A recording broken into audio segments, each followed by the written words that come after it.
Every morning I wake up and can do what I love, and I love to share my farm with other people. I chose Oxford County because of the incredible bounty out here. The other local businesses and the farmers just inspire me to cook on a daily basis.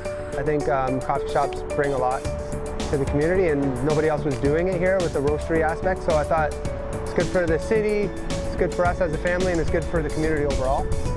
I love to use Chateau La Motte Guest House as a way to celebrate the story of our community and to collaborate with other businesses.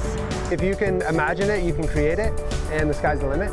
Hey Oxford County, we're looking for passionate, creative people who want to share their stories and celebrate community through new tourism ventures. Check out tourisminnovation.ca/Oxford County to learn more and apply by November 20th.